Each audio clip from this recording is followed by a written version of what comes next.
దేవునికి స్తోత్రం కలుగును గాక. హల్లెలూయా, ఆమేన్. హల్లెలూయా, హల్లెలూయా. పరిశుద్ధ గ్రంథంలో నుండి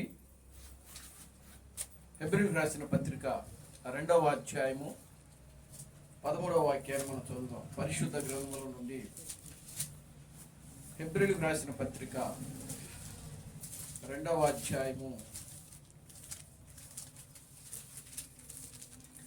13వ వచనాన్ని మనం చదువుతాం.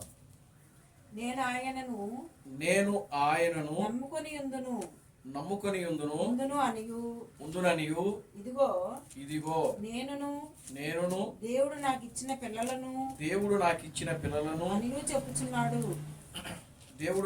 పిల్లలను అనియు చెప్పుచున్నాడు.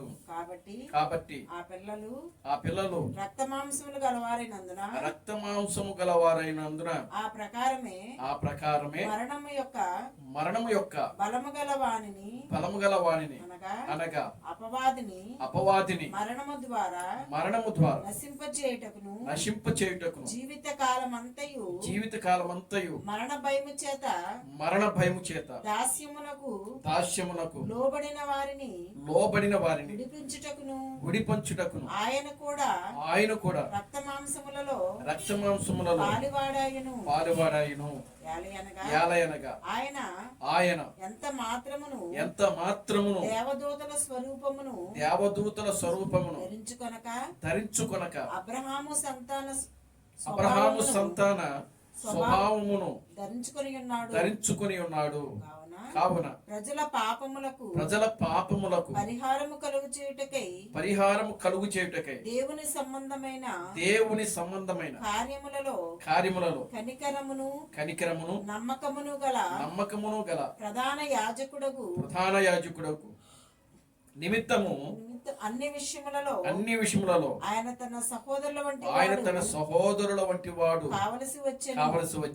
తాను శోధింపబడి శ్రమ పొందెను గనుక శోధింపబడు వారికి సహాయం చేయగలవాడై ఉన్నాడు. ప్రార్థన చేస్తున్నాం.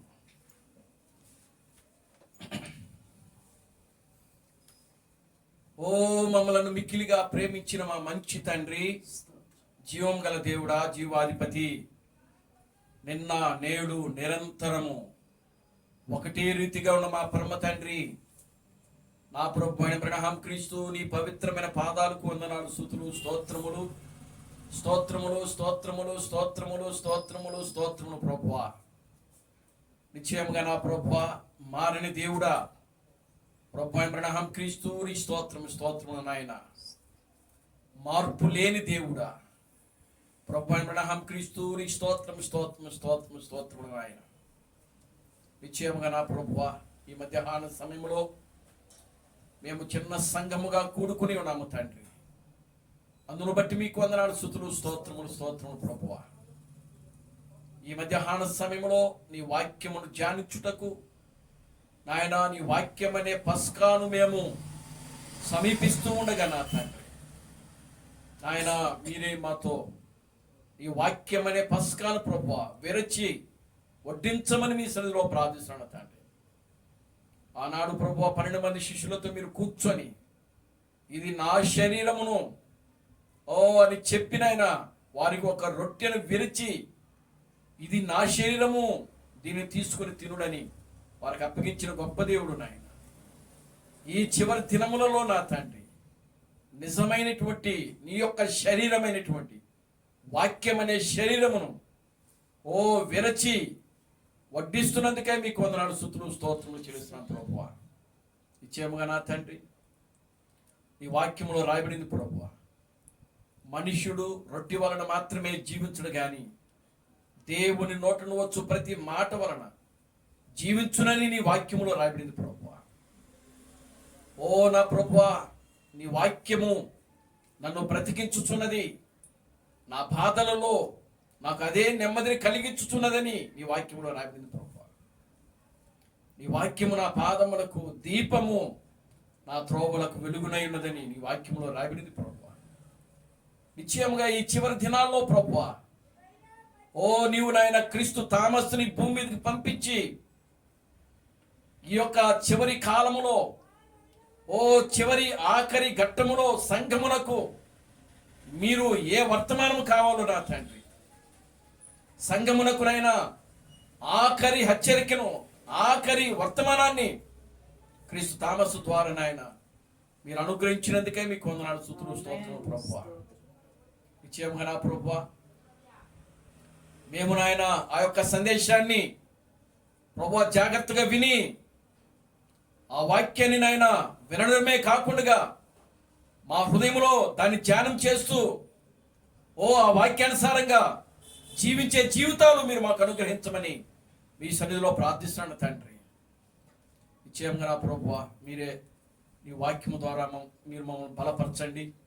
నీ వాక్యము ద్వారా మా జీవితాలు స్థిరపరచండి. నీ వాక్యము ద్వారా మా జీవితాలు సరిచేయండి.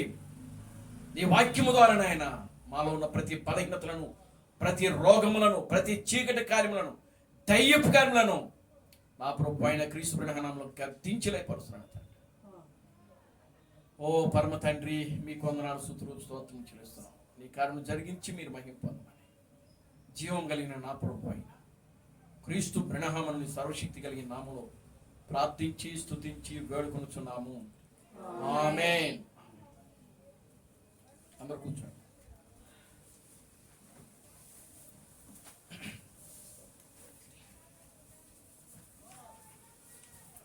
దేవుని స్తోత్రం కలుగును. హల్లెలూయా.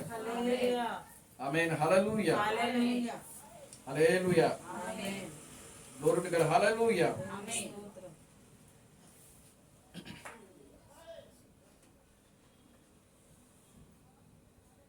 మన ప్రభువును రక్షకుడును విమోచకుడైన ప్రభు అయిన క్రీస్తు నామములో మీ అందరికి నా వందనాలండి. అందరికి వందనాలు. దేవుడు గడిచిన దినములన్నీ కూడా ఆయనకు ఉచితమైన కృపను బట్టి, ప్రేమను బట్టి, దయను బట్టి దేవుడు మనలను కాపాడి, మనల్ని రక్షించి, మనల్ని బ్రతికించి, మనలను ఆయన సజీవులుగా ఉంచుతున్నాడు. దేవుని స్తోత్రం కలుగును గాక. హల్లెలూయా. ఎంతో మందికి లేని భాగ్యమును దేవుడు మనకు అనుగ్రహిస్తా ఉన్నాడు. దేవుని స్తోత్రం కలుగును గాక. హల్లెలూయా. ఈ దినమును చూడాలని అనేక మంది బిడ్డలు ఆశపడ్డారు, కానీ దేవుడు వారికి ఆ యొక్క అవకాశం ఇవ్వలేదు. అనేక మంది బిడ్డలు మరణించారు. అనేక మంది బిడ్డలు రోగాలతో, బలహీనతలతో హాస్పిటల్లో ఉంటున్నారు. అనేక మంది యాక్సిడెంట్లై కోమాలో ఉంటున్నారు. పిల్లలు చలనము లేనిటువంటి వ్యక్తులుగా ఉంటున్నారు. కానీ దేవుడు తన యొక్క ఉచితమైన కృపను బట్టి, ప్రేమను బట్టి, దయను బట్టి అటువంటి పరిస్థితులన్నీ కూడా రాకుండా దేవుడు మనలను కాపాడి, మన బలహీనతల్లోనూ మనను బలపరుస్తూ, దేవునికి స్తోత్రం కలుగును గాక. హల్లెలూయా. మన ఆత్మీయ జీవితాలను ఆయన ముందుకు నడిపిస్తా ఉన్నాడు. దేవునికి స్తోత్రం కలుగును గాక. హల్లెలూయా. ఆమేన్. హల్లెలూయా. కనుక ప్రియమైన దేవుని బిడ్డలారా, ఈ సమయంలో మనము దేవుని యొక్క సన్నిధిలో కూడుకుని దేవుని స్తుతించడానికి, దేవుని ఘనపరచడానికి, దేవుని యొక్క నామమును మహిమపరచడానికి మనం ఎంతగానో సంతోషించాలి. దేవుని స్తోత్రం కలుగును గాక. హల్లెలూయా. దేనిని బట్టి మనం సంతోషించాలి అనంటే ప్రియులారా, దేవుని యొక్క వాక్యమును బట్టే. ఆమేన్. హల్లెలూయా. దావీదు అంటున్నాడు కదా, ఏమంటున్నాడు? కొందరు గుర్రమును బట్టి అతిశయపడుదురు, కొందరు రథమును బట్టి అతిశయపడుదురు, నేనైతే యెహోవా నామమును బట్టి అతిశయించుచున్నాను అని వాక్యం. దేవునికి స్తోత్రం కలుగును గాక. హల్లెలూయా. ఈ లోకములో మనుషులకి ఎంతో డబ్బు ఉండొచ్చు, కానీ ఆ డబ్బు వల్ల మనిషికి సంతోషం అనేది ఉండదు. దేవునికి స్తోత్రం కలుగును గాక. హల్లెలూయా. ఆస్తులు ఉండొచ్చు, అంతస్తులు ఉండొచ్చు. ఈ లోకములో ప్రియులారా, అవి జీవించడానికి బాగానే ఉంటాయి, కానీ పరలోకములో తీసుకువెళ్ళడానికి అవి ఏవి కూడా మనకు పనికిరావు. దేనికి కూడా అవి పనికిరావు. పరలోక రాజ్యానికి, నిత్యత్వానికి తీసుకుని వెళ్ళుటకు డబ్బు పనికిరాదు. ఈ లోకంలో ఆస్తులు, అంతస్తులు, మిద్దెలు, మేడలు అవి పనికిరావు. కానీ మనల్ని దేవుని యొక్క రాజ్యానికి, నిత్యత్వంలోనికి తీసుకుని వెళ్ళేది ఏది అని అంటే దేవుని యొక్క వాక్యమే. ఆమేన్, హల్లెలూయా. కనుక ఆ వాక్యాన్ని నువ్వు జాగ్రత్తగా వినడమే కాకుండా ఆ వాక్యాన్ని మీ హృదయాల్లో పెట్టుకొని ఆ వాక్యానుసారంగా జీవించుటకు మనము ప్రయత్నం చేయాలి. దేవుని స్తోత్రం కలుగుగాక. హల్లెలూయా. వాక్యానుసారంగా జీవించడమే చాలా ప్రాముఖ్యమైనది. వినడం మంచిది, వినదాన్ని మనం ఏం చేయాలి? పాటించాలి. మనం ఏదైతే వింటున్నామో దాని ప్రకారము మనం ఏం చేయాలంటే జీవించాలి. దేవునికి స్తోత్రం కలుగుగాక. హల్లెలూయా. ఆమేన్, హల్లెలూయా. కనుక ఈ లోకంలో ప్రియులారా మనం చాలా జాగ్రత్తగా ఉండాలి. దేవునికి స్తోత్రం కలుగుగాక. హల్లెలూయా. ఎక్కడ చూసినా సమాధానం లేదు, ఎక్కడ చూసినా ప్రేమలు లేవు, ఆప్యాయతలు లేవు, అనురాగాలు లేవు, బంధాలు లేవు. దేవుని స్తోత్రం కలుగుగాక. హల్లెలూయా. కారణం ఏంటంటే ప్రియులారా ప్రేమ చల్లారిపోతా ఉంది. వాక్యంలో రాయబడింది ఏమని అంటే ప్రేమ చల్లారిపోయే కొలది అక్రమం విస్తరిస్తూ ఉంటుంది. దేవుని స్తోత్రం కలుగుగాక. హల్లెలూయా. ప్రేమ ఎప్పుడైతే చల్లారిపోతూ ఉంటుందో అప్పుడు అక్రమం అనేది విస్తరిస్తూ ఉంటుంది. కనుక ప్రియులారా ఏ వ్యవస్థలో కూడా ప్రేమ అనేది లేనే లేదు. దేవునికి స్తోత్రం కలుగుగాక. హల్లెలూయా. మనుషుల్లో అంత ద్వేషం, అంత పగ అనేది ఏర్పడిపోతా ఉంది. కారణం ఏంటంటే సాటి మనిషి మీద ప్రేమ లేకపోవటమే. దేవునికి స్తోత్రం కలుగుగాక. హల్లెలూయా. సాటి మనిషి మీద ప్రేమ అనేది లేకపోవటం. కనుక ప్రియులరా ఈ లోకములో జీవిస్తున్న మనము ఆ విధంగా ఉండకూడదు. దేవునికి స్తోత్రం కలుగుగాక. హల్లెలూయా. ఆమేన్, హల్లెలూయా. ఆ విధంగా ఉండకుండగా మన ఆత్మీయ జీవితంలో దేవుడు మనకు ఏమైతే అలంకరించుకోవాలని మనకు వాక్యం ఇచ్చాడో ఆ యొక్క అలంకరణను మనం అలంకరించుకొని ప్రియులరా మన ఆత్మీయ జీవితంలో మనము ముందుకు సాగుతూ ఉండాలి. దేవునికి స్తోత్రం కలుగుగాక. హల్లెలూయా. ఆమేన్, హల్లెలూయా. కనుక ప్రియమైన దేవుని బిడ్డలారా దేవుడు ఆయన ప్రేమ స్వరూపి. ఆమేన్, హల్లెలూయా. ఆయన ఎవరండి? ప్రేమ స్వరూపి. ఇప్పుడు మనం చదివిన ఈ వాక్యము చూడండి. దేవుని స్తోత్రం కలుగుగాక. హల్లెలూయా.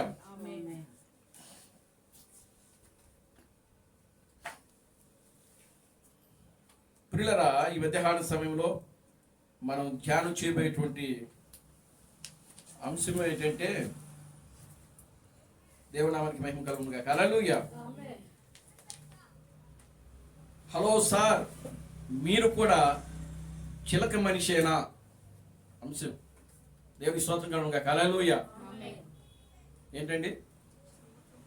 హలో సార్, మీరు కూడా చిలక మనిషేనా? ఇది క్రీస్తు థామస్ యొక్క సందేశం. ఇది ఆమేన్, హల్లెలూయా. ఈ లోకంలో చూడండి ప్రజలు ఎలా ఉన్నారు అని అంటే చిలకలాగా ఉన్నారంట. దేవుని స్తోత్రం కలుగుగాక. హల్లెలూయా. చిలక గురించి తెలుసా మీకు? చిలక గురించి తెలుసా? దేవుని స్తోత్రం కలుగుగాక. హల్లెలూయా.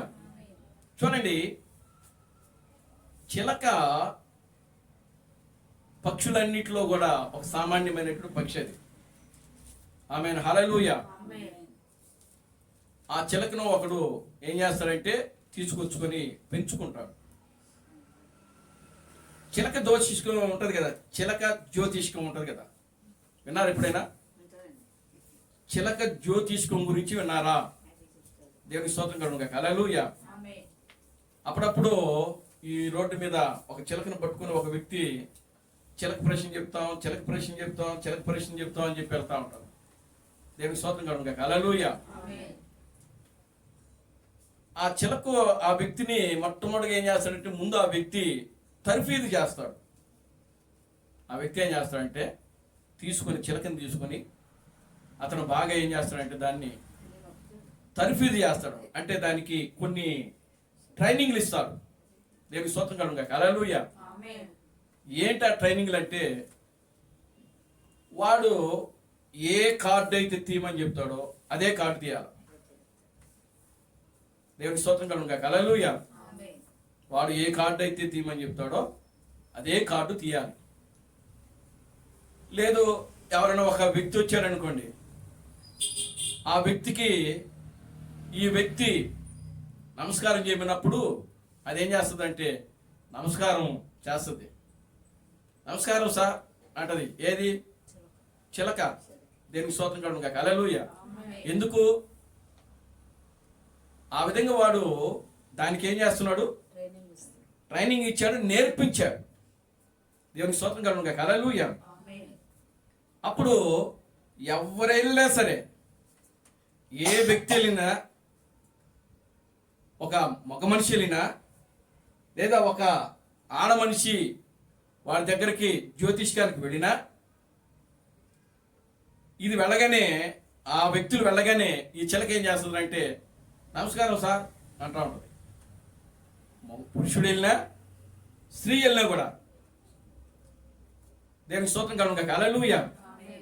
ఇప్పుడు పురుషుల్ని సార్ అంటే అది పర్వాలేదు, మరి స్త్రీలని సార్ అని పిలుస్తారా? ఏమని పిలుస్తారు? మేడం అని పిలుస్తారు. నమస్తే మేడం, నమస్తే సార్. వాడు ఒకటే పదం నేర్పించాడు దానికి. ఏంటి ఆ పదము? నమస్కారం సార్, నమస్కారం సార్. పురుషులు వెళ్ళినా స్త్రీ వెళ్ళినా నమస్కారం సార్ అనే పెట్టుద్ది. ఎందుకని?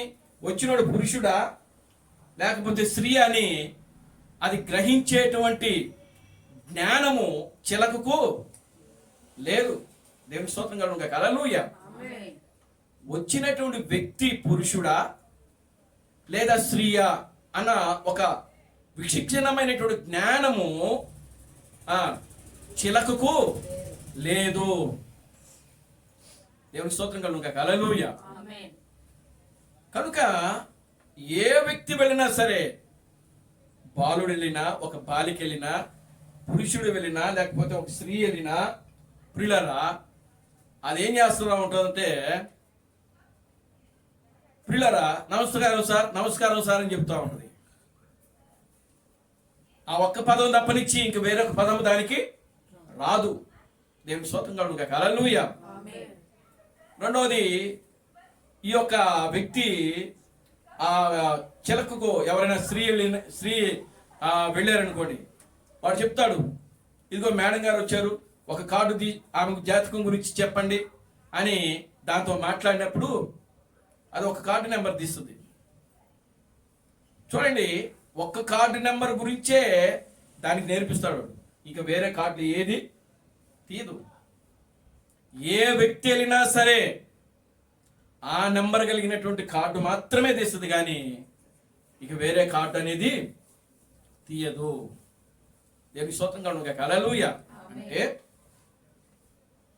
ఆ చిలకను ఎవరైతే పెంచుతున్నారో, ప్రియులారా, ఆ చిలకను ఎవరైతే పోషిస్తున్నారో, ఆ పోషించే వ్యక్తి, పెంచే వ్యక్తి కొన్ని విషయాలు దానికి ఏం చేస్తున్నాడంటే నేర్పిస్తున్నాడు, ట్రైనింగ్ ఇస్తున్నాడు.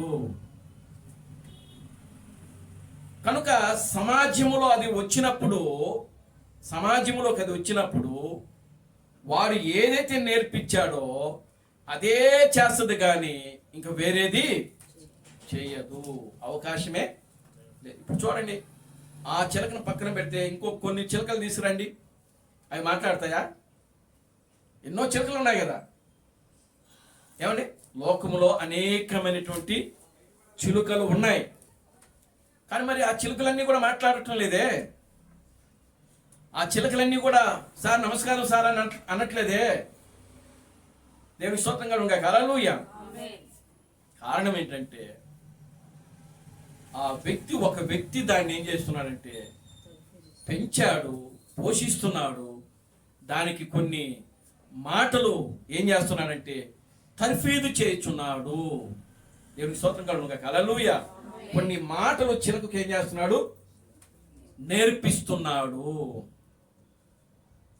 తన యొక్క యజమాని, ఆ చిలక యొక్క యజమాని ఆ చిలకకు ఏ మాటలైతే నేర్పిస్తున్నాడో అదే మాటలు ఆ చిలక పలుకుతుంది, కానీ ఇక వేరే మాటలు దానికి రానే రావు. ఇది ఒక సవాల్ అన్నమాట. దేవునికి స్తోత్రం కలుగును గాక. హల్లెలూయా. ఆమేన్. హల్లెలూయా. క్రీస్తు థామస్ చెప్తున్నాడు, ఈనాడు క్రైస్తవ ప్రపంచమంతా కూడా ఎలా ఉన్నారంటే చిలకలాగా ఉన్నారంట. దేవునికి స్తోత్రం చెప్పండి. హల్లెలూయా. ఆమేన్. హల్లెలూయా. క్రైస్తవ ప్రపంచమంతా కూడా ఎలా ఉంది? చిలకలాగా. ఆమేన్. హల్లెలూయా. ఎందుకని అనంటే ప్రియులారా గమనించండి, ఈరోజు పాస్టర్లు కొన్ని సంస్థలు వారు ఆర్సీఎం మొదలుకొని పెంతుకోస్తు వరకు కూడా ఈ ప్రపంచంలో 4000కు పైగా డినామినేషన్లు ఉన్నాయి. డినామినేషన్ అనగా సంస్థలు, శాఖలు. ఆమేన్. హల్లెలూయా. డినామినేషన్ అనగా సిద్ధాంతము కలిగినవి అని అర్థం. కనుక 4000 సిద్ధాంతాలు ఈ లోకములో క్రైస్తవ సమాజములో ఉన్నవి.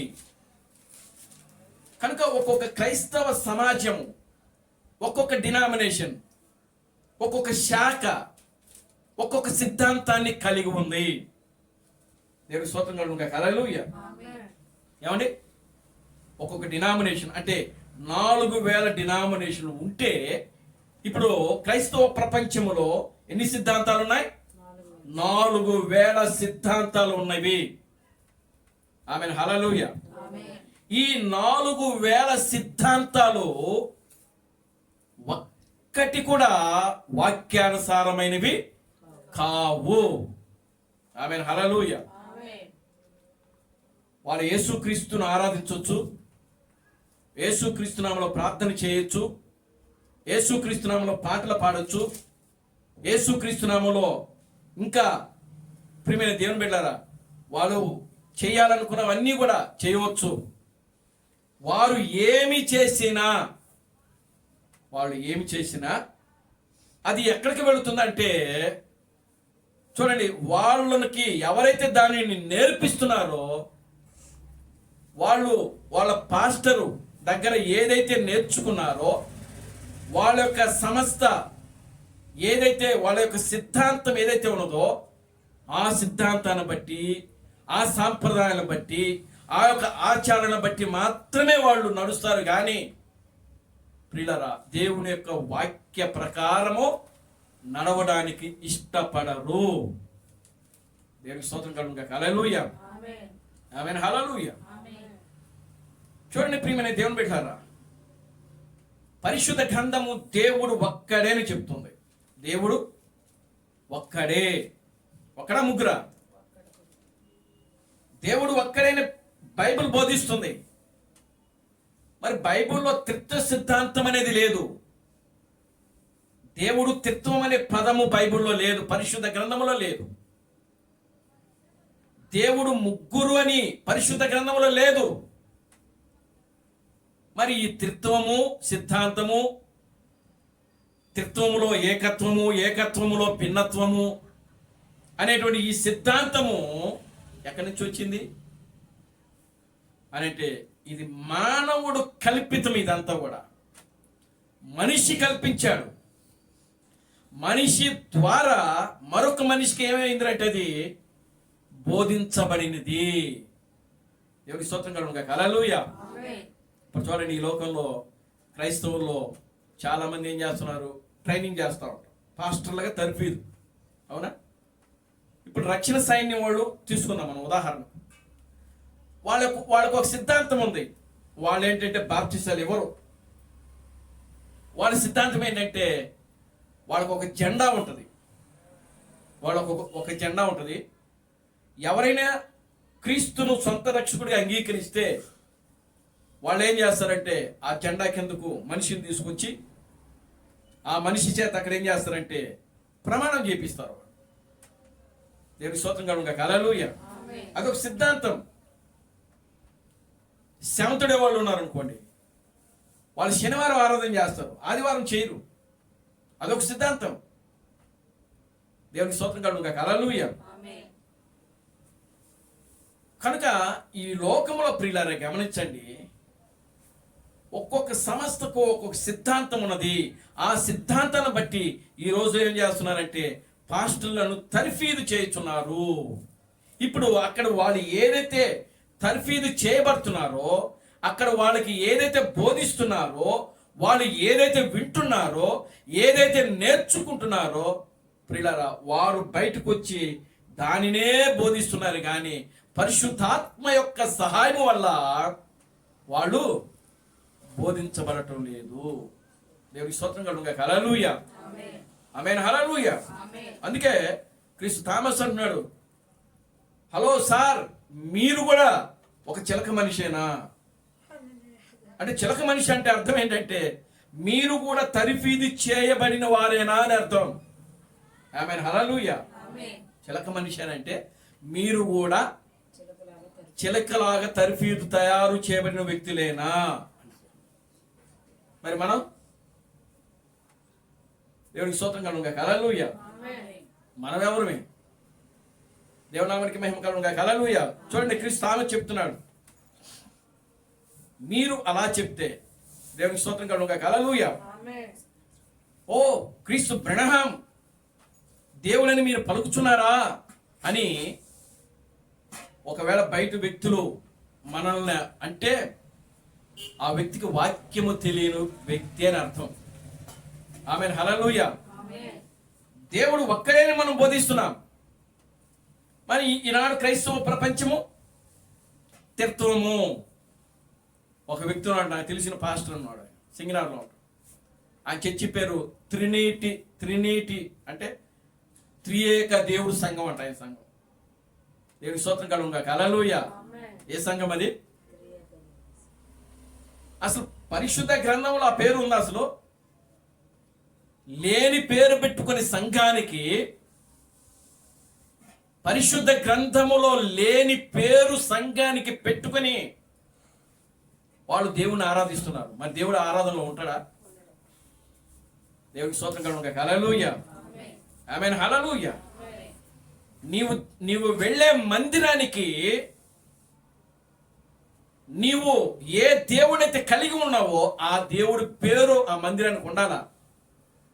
దేవునికి స్తోత్రం కలుగును గాక. హల్లెలూయా.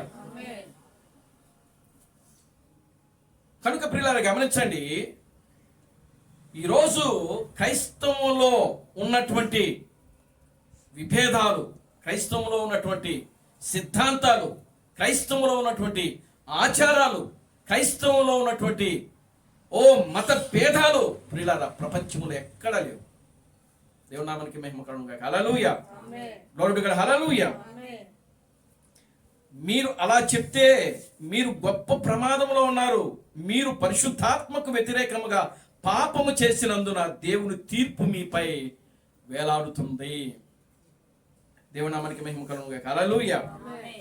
Glory to God. హల్లెలూయా. ఎందుకు అనంటే ఈనాడు ప్రియులారా గమనించండి, లేఖనాలను పరిశీలించే సమయం ఈరోజు క్రైస్తవులకు లేదు. కేవలము పరిశుద్ధ గ్రంథాన్ని పట్టుకుని మందిరానికి వెళ్తున్నారు. కానీ ఆ పరిశుద్ధ గ్రంథములో ఏం రాయబడి ఉంది, దేవుడు పరిశుద్ధాత్మ ద్వారా ఏమి రాయిపించాడు, ప్రవక్తల ద్వారా ఏమి రాయిపించాడు, ఇప్పుడు మనం ఎక్కడున్నాము, ఏ కాలంలో జీవిస్తున్నాము అనేది ప్రియులారా గమనించండి. ఈరోజు క్రైస్తవులు అసలు పట్టించుకోవటం లేదు. దేవునికి స్తోత్రం కలుగును గాక. హల్లెలూయా. మనకేముందిలే, మన పాస్టర్ ఉన్నాడు, మనకు ఆయన వాక్యం చెప్తాడు, ఆయన ఏం చెప్తే మనకెందుకు, మనం ఎలా నడిస్తే ఆయనకి ఎందుకు.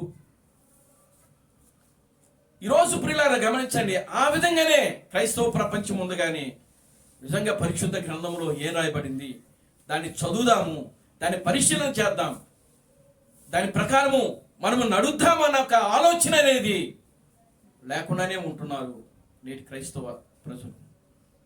దేవునికి స్తోత్రం కలుగును గాక. హల్లెలూయా. ఆమేన్. హల్లెలూయా. కనుక పిల్లరా, ఆ యొక్క చిలక ఒక తక్కువ జాతి జీవి పక్షి అయినప్పటికీ అది కేవలం నేర్పించబడుతుంది. దానికి ఏది మంచి ఏది చెడు అనేటువంటి ఒక విచక్షణ జ్ఞానం అనేది దానికి ఉండదు. వీడు పురుషుడు, ఇది స్త్రీ అని ఆ యొక్క విచక్షణ జ్ఞానము దానికి లేదు. దేవుని స్తోత్రం కలుగును గాక. హల్లెలూయా. దాని యజమానుడు దానికి ఏదైతే బోధిస్తా ఉన్నదో ప్రియులరా, అదే బోధిస్తా ఉన్నది, అదే బోధిస్తుంది. కనుక చూడండి ప్రియులారా, గమనించండి. ఈనాడు ఒక క్రైస్తవులే కాదు, పక్షిరాజు పుస్తకాలు పట్టుకున్నటువంటి ప్రియులారా, ఈ యొక్క ముగింపు సందేశం యొక్క సేవకులు కూడా అదే కోణంలో ఉన్నారు ఈ రోజున. ఆమేన్. హల్లెలూయా. వాళ్ళు ఏమంటున్నారు? క్రీస్తు బ్రహ్మము దేవుడు అని మనం చెప్పినప్పుడు ఇప్పుడు వాళ్ళు ఏమంటున్నారు అని అంటే, అయ్యో అది తప్పు, అది తప్పు. ఎందుకనంటే బ్రహ్మమే చెప్పాడు ఏమని, నన్ను క్రీస్తు అని అంటే నేను నా యొక్క పిస్టల్ కాల్చుకుని ఏమైపోతాను, మరణిస్తాను అని చెప్పాడు. నన్ను క్రీస్తు అని చెప్తే అది క్రీస్తు విరోధి అయిన ఆత్మ బోధిస్తుందని చెప్పినాడు ఆయన. దేవునికి స్తోత్రం కలుగును గాక. హల్లెలూయా. చాలా జాగ్రత్తగా వినండి. ఆమేన్. హల్లెలూయా. ప్రియులారా చూడండి, క్రీస్తు బ్రహ్మము ఈ లోకంలో ఉన్నప్పుడు ఆయన మానవుల దగ్గరికి ఇంకా దేవుడు మానవుల దగ్గరికి ఇంకా ఎలా వచ్చాడు అని అంటే, ఎలా వచ్చాడు? ఇప్పుడు మనం చదివే వాక్యం ఆ హెబ్రీయులకు రాసిన పత్రిక 2వ అధ్యాయము 13వ వచనంలో ఆయన మనుషుల దగ్గరికి ఎలా వచ్చాడు అని అంటే, ఇంకా దగ్గరగా వచ్చాడంట, అతి సమీపంగా వచ్చాడంట. అంటే అతి సమీపంగా అంటే ఇప్పుడు నాకు జ్వరం వచ్చింది అనుకోండి, దేవుడు అనే వ్యక్తికి ఈ జ్వరంలో మనిషి పడే బాధ దేవుడికి తెలుసుదా? దేవుడికి జ్వరం వచ్చి అసలు దేవుడికి జ్వరం వస్తుందా? చెప్పాలి, మీరు నోడితే చెప్పాలి. దేవుడికి జ్వరం వస్తుందా? ఇప్పుడు మనకు జ్వరం వస్తుంది. మనం జ్వరంలో మనకేమున్నాయి? ఒళ్ళు నొప్పులు వస్తున్నాయి, తలనొప్పి వస్తుంది, దగ్గు వస్తుంది, ఏమండి చలి, మూలుగుతూ ఉంటాం. ఇవన్నీ జ్వరం వచ్చిన మనిషికి ఆ జ్వరంలో ఉన్నటువంటి బాధ, దుఃఖము, వేదన ఏంటో తెలుస్తుంది. మరి దేవుడికి ఈ బాధ, దుఃఖం అంతా కూడా ఆయనకి తెలుసా? దేవునికి స్తోత్రం కలుగును గాక. హల్లెలూయా. ఆమేన్. హల్లెలూయా. ఇప్పుడు అదే దేవుడు మనకి ఇంకా సమీపముగా అంటే ఇంకా దగ్గరగా, ఇంకా ఒక మనిషిలాగా వచ్చాడు అనుకోండి, మనం ఏ జ్వరం వస్తే మనం ఏ బాధ అయితే పడుతున్నామో అదే బాధ ఆయన కూడా పడతాడని చెప్తుంది ఇక్కడ బైబిల్. దేవునికి స్తోత్రం చెప్పండి. హల్లెలూయా. చూడండి ఆ మాట చదవండి ఒకసారి. కాబట్టి పిల్లలు రక్తమాంసము గలవారైనందున, చాలా జాగ్రత్తగా ఉండండి, ఆపండి. పిల్లలు ఎవరు? పిల్లలు దేవుని యొక్క పిల్లలంట. ఎలా ఉన్నారు అంటే రక్తమాంసము గలవారుగా ఉన్నారండి భూమి మీద. ఆమేన్. హల్లెలూయా. ఎలా ఉన్నారండి? రక్తమాంసములు గలవారుగా ఉన్నారు. అంటే ఒక మేకు గుచ్చుకుంటే బాధ ఏంటో మనకు తెలుసు, దేవుడికి తెలియదు. ఆమేన్. హల్లెలూయా.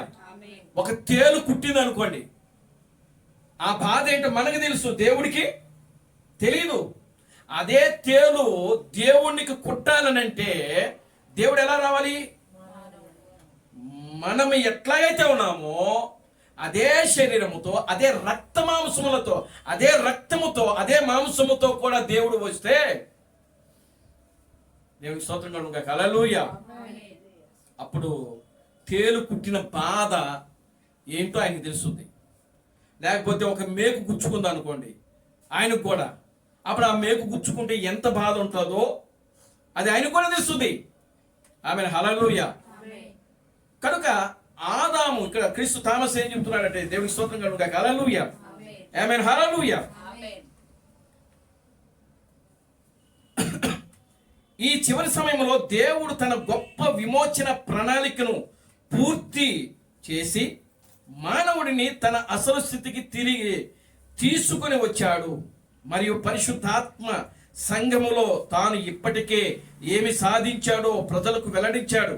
కానీ విశ్వాసులని పిలువబడే వారు మరియు ముగింపు కాల సందేశం యొక్క బోధకులు సాంప్రదాయ ముసుగులో ఉండి తద్వారా ఎంతగానో అందులైపోతున్నారు. దేవుని స్తోత్రం కలుగుగాక, హల్లెలూయా.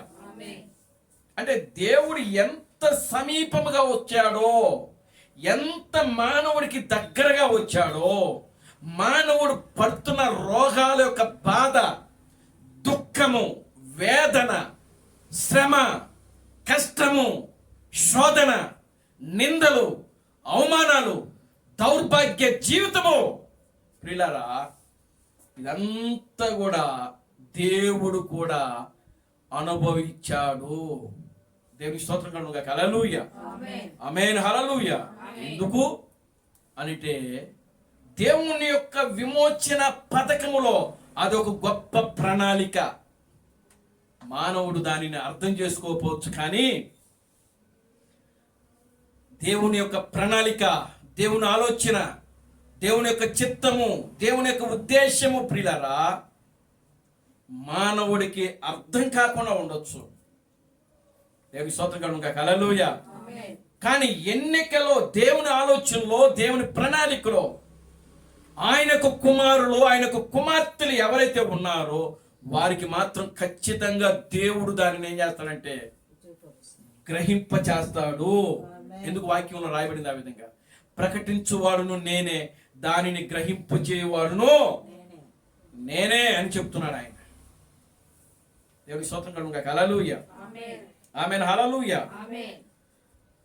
వారు దేవుని స్వరాన్ని వినడానికి మరియు ఏది సరైనదో మరియు ఏది తప్పు అని తెలుసుకోవడానికి, లేఖనాలను పరిశీలించడానికి వారు ఆలోచన సామర్థ్యాన్ని కోల్పోతున్నారు ఈ రోజు. దేవుని స్తోత్రం కలుగుగాక, హల్లెలూయా. ఎందుకు? మత సిద్ధాంతములు ఎక్కువైపోయినాయి ఈ రోజున. ఏమండి, ఏం ఎక్కువైపోయినాయి?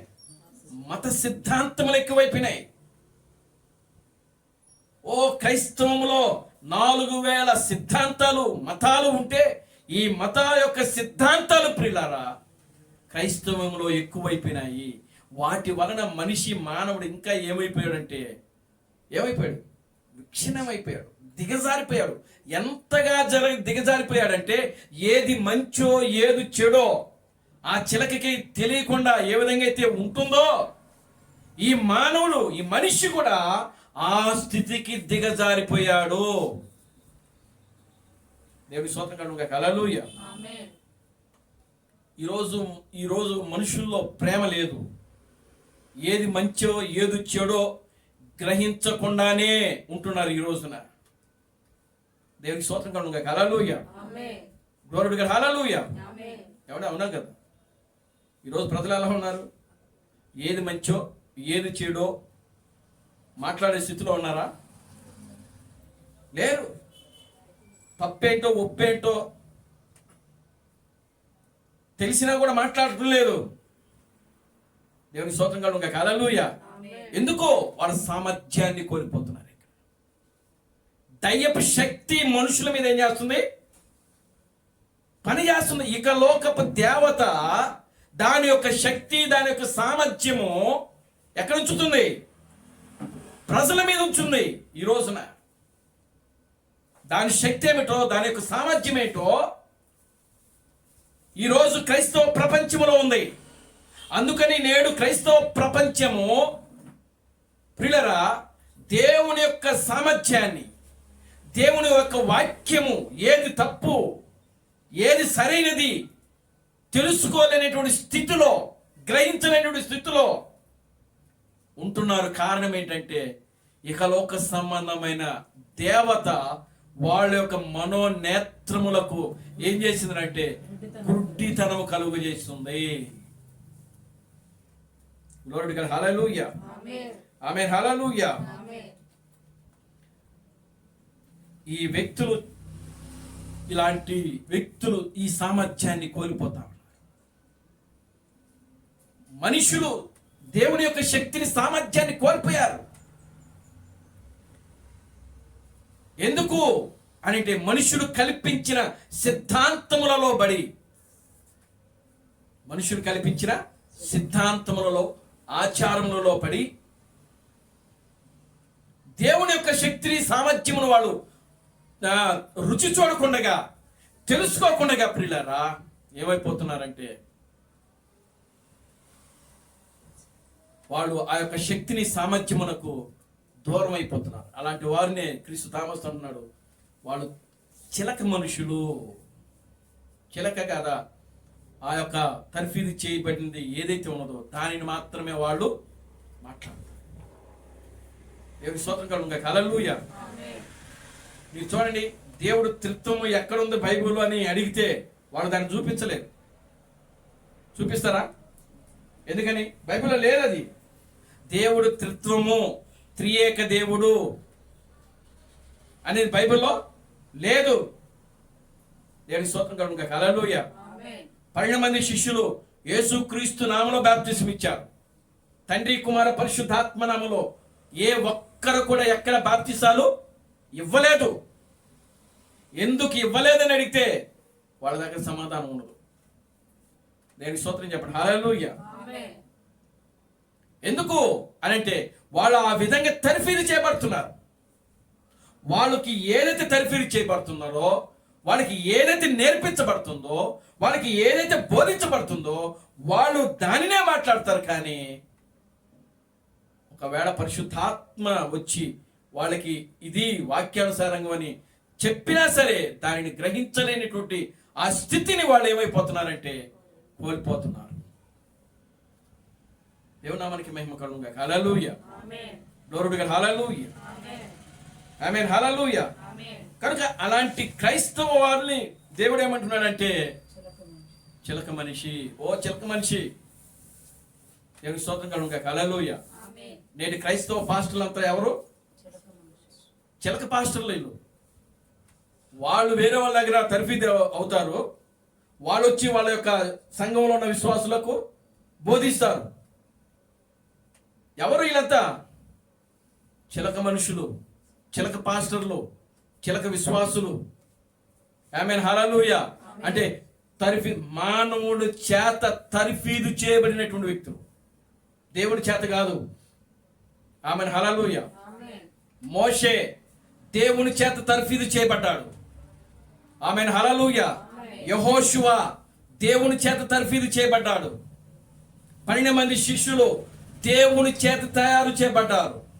ఒక అపోస్తలుడైన పౌలు దేవుని వాక్యాన్ని ఇది మంచో చెడో తెలుసుకోవడానికి 3 సంవత్సరములు అరేబియాలో ఎడారిలో జీవించాడు పౌలు. దేవుని స్తోత్రం కలుగును గాక, హల్లెలూయా. వాళ్ళు చిలక మనుషులు కాదు. ఆమేన్, హల్లెలూయా.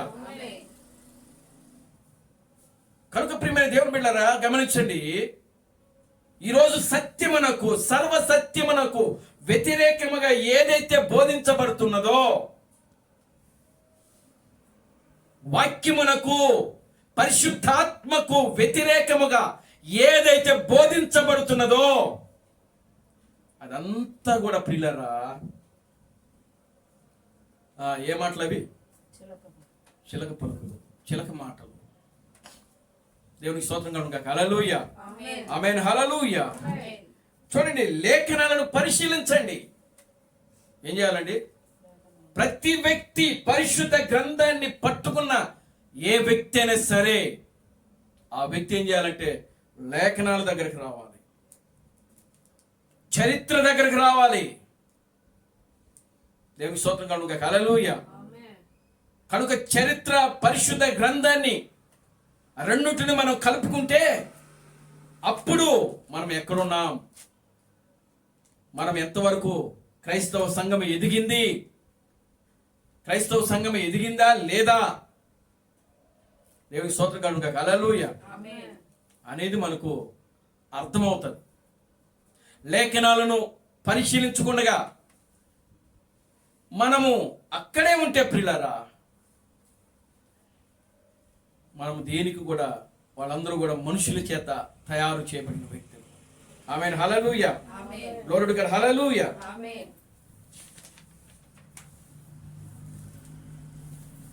ఆమేన్. హల్లెలూయా. చూడండి ప్రియమైన దేవుని బిడ్డలారా, ఈరోజు మానవుడు ఎంత స్థితికి దిగజారిపోతున్నాడనంటే, దేవుడేమో ప్రియులారా ఆయన స్థానంలోకి మనిషిని తీసుకుని రావాలని దేవుడు ప్రయాసపడతా ఉంటే, మానవుడు అంతకంతకు కూడా ఏమైపోతున్నాడంటే దిగజారిపోయినటువంటి స్థితిలో ఉన్నాడు. దేవునికి స్తోత్రం కలుగును గాక. హల్లెలూయా. ఆమేన్. హల్లెలూయా. నిజంగా పరిశుద్ధాత్మ పొందినటువంటి మనిషి ఎక్కడికి వస్తాడంటే వాక్యము దగ్గరికే వస్తాడు. ఆమేన్. హల్లెలూయా. ఏ వ్యక్తి అయినా సరే, వాళ్ళు ఎవరైనా సరే, ఆమేన్. హల్లెలూయా. ఎక్కడికి వస్తారు? వాళ్ళు వాక్యము దగ్గరికే వస్తారు, వాక్యాన్నే చూస్తారు, వారు వాక్యమునే వెంబడిస్తారు. ఈ లోకముతో వాళ్ళకి ఎటువంటి సంబంధము లేదు, కుటుంబంతో సంబంధం ఉండదు, రక్త సంబంధికులతో సంబంధం ఉండదు. నిజంగా దేవుడు ఒక వ్యక్తిని ఎన్నుకుంటే, ఆ వ్యక్తికి దేవుని యొక్క వాక్యము బయలుపడితే వారు పరిశుద్ధాత్మను వెంబడిస్తారు. దేవునికి స్తోత్రం కలుగును గాక. హల్లెలూయా. Glory to God. హల్లెలూయా. అది పరిశుద్ధాత్మ యొక్క అనుభవం. ఆమేన్. హల్లెలూయా. పరిశుద్ధాత్మ యొక్క అనుభవం అంటే అది. కనుక ప్రియులారా చూడండి, ఇక్కడ మనం ఆయన ఏం చెప్తున్నాడంటే, దేవుడు మానవుడుగా వచ్చాడు. ఆమేన్. హల్లెలూయా. ఎందుకు అనంటే, మనము మనుషులం కాబట్టి. దేవుని కుమారులు, దేవుని కుమార్తెలు ఎలా ఉన్నారు అంటే రక్త మాంసములు ధరించిన వారుగా ఉన్నారు కాబట్టి, దేవుడు కూడా ఎలా వచ్చాడంటే రక్త మాంసములు ధరించిన వాడుగా వచ్చాడు. ఆమేన్. హల్లెలూయా. అక్కడ ఒక మాట ఉంది చూడండి, చాలా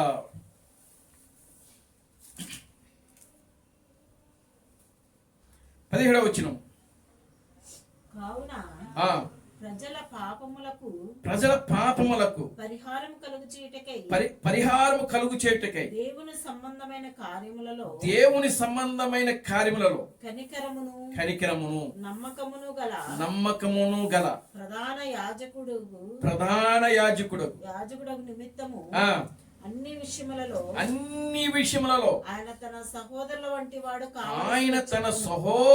వంటి వాడు కావలసి వచ్చెను. తన సహోదరుల వంటి వాడుగా కావలసి వచ్చెను. అన్ని విషయములలో. ఎన్ని విషయాలండి? దేవునికి స్తోత్రం కలుగును గాక. హల్లెలూయా. ప్రతి విషయములో. ఆమేన్. హల్లెలూయా. శ్రమ పడితే ఎలా ఉంటుంది? ఆమేన్. హల్లెలూయా. క్రీస్తు బెనహం చెప్పాడు, ఒక దేశంలో ఒక రాజు ఉన్నాడట. ఆమేన్. హల్లెలూయా. ఒక గొప్ప రాజు. ఆ రాజు ప్రజలకి ఏమి తక్కువ చేయలేదు ఆయన. ఆమేన్. హల్లెలూయా. తన యొక్క రాజ్యంలో ప్రజలు ఉన్నారు. ఆ ప్రజలందరూ కూడా ఆయన చక్కగా చూసుకుంటున్నాడు. ప్రజలకి ఏ లోటు రావట్లేదు, ఏ లోటు కూడా రావట్లేదు. దేవుని స్తోత్రం కలుగును గాక. హల్లెలూయా. అయితే ఒక రోజున తన దగ్గర ఉన్నటువంటి ఆ యొక్క సైనికులు, రాజు చుట్టూ ఎవరు ఉంటారు? అంగరక్షకులు ఉంటారు.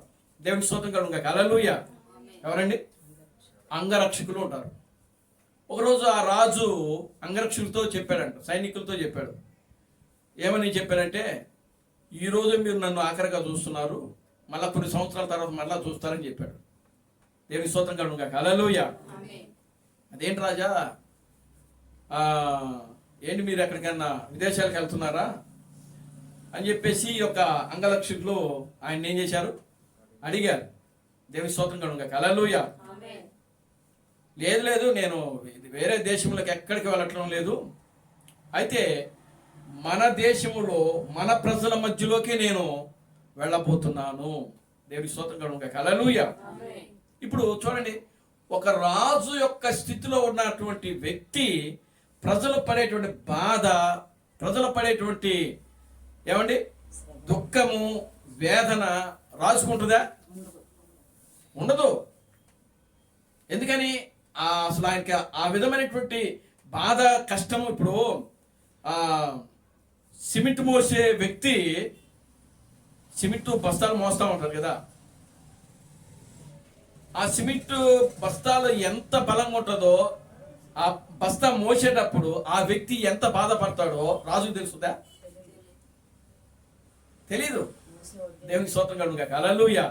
అది ఎంత బరువు ఉంటుందో మోసే వ్యక్తికే తెలుస్తుంది కానీ రాజుకి.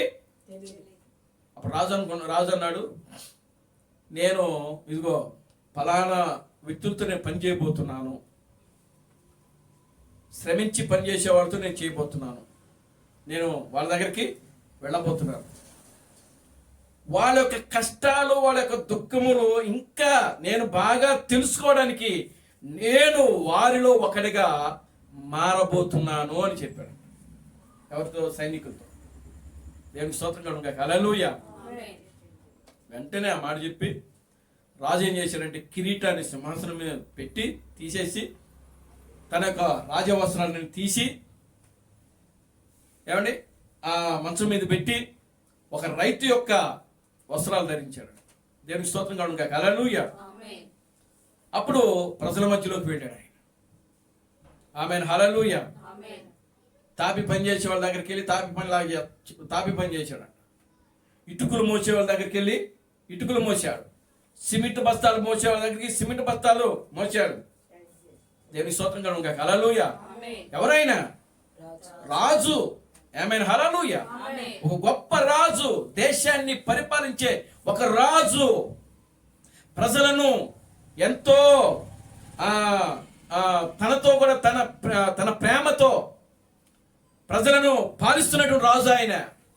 ఆయన యొక్క పరిపాలనలో, ఆయన యొక్క రాజ్యంలో ప్రజలకు ఏ విధమైనటువంటి కష్టము, దుఃఖము, వేదన లేకుండా పరిపాలన చేస్తున్నాడు. అయినా సరే ఆ రాజు వాళ్ళ కష్టాలను ఇంకా తెలుసుకోవాలి, వాళ్ళ బాధలు తెలుసుకోవాలి, వాళ్ళ దుఃఖాన్ని తెలుసుకోవాలని చెప్పి ఆయన ఏం చేసినాడంటే తన యొక్క సామాన్యమైన రీతిలో తన వస్త్రాలు మార్చుకుని ప్రజల్లో కలిసిపోయాడు ఆయన. ఆమేన్. హల్లెలూయా. ప్రజల్లో కలిసిపోయి ఏం చేస్తున్నాడు? ప్రజలు ఏ పని చేస్తే ఆ పని చేస్తున్నాడు. ఒక రైతు ఏం చేస్తాడండి? పొలాన్ని దున్నుతాడు. ఈయన పొలాన్ని దున్నుతున్నాడు. దేవుని స్తోత్రం కలుగును గాక. హల్లెలూయా.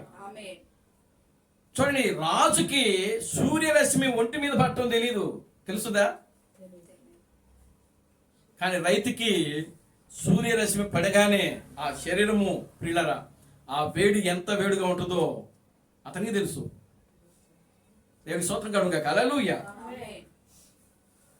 అంటే చూడండి ప్రియులరా, దేవుడు ఎంత సామాన్యముగా, అందుకే వాక్యంలో ఆయన తను తాను ఏం చేసుకున్నాడంటే రిక్తునిగా చేసుకున్నాడు, తగ్గించుకున్నాడు. ఎంతగా తగ్గించుకున్నాడు అని అంటే తన సహోదరులు వంటి వాడిగా మారిపోయాడు ఆయన.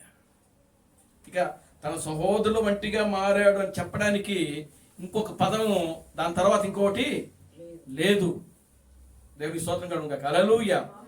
పూర్తిగా దేవుడు ఒక మానవుడుగా వచ్చాడు. మానవుడు పెళ్లి చేసుకుంటే దేవుడు కూడా పెళ్లి చేసుకున్నాడు. అది దేవుడు అంటే. దేవుని స్తోత్రం కలుగును గాక. హల్లెలూయా. చాలా మంది అంటారు, దేవుడికి పెళ్లి చేసుకుంటారా? మరి నువ్వు చేసుకుంటున్నావుగా, నువ్వు పరిశుద్ధుడు అట్టాతో.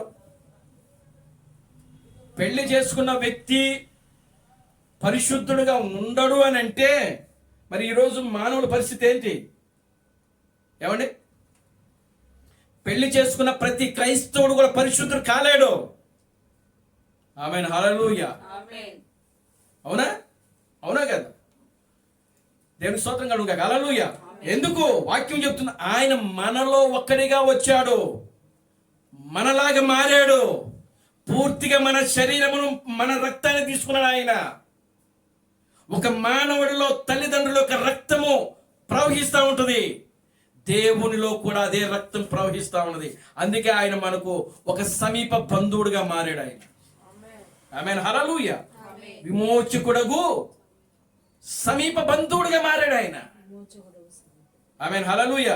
బంధువుడగు విమోచకుడు, మన సమీప బంధువుడుగా మారాడు ఆయన. ఆమేన్, హల్లెలూయా. ఆయన మనలో ఒకరిగా ఒకరి వంటి మారాడు ఆయన.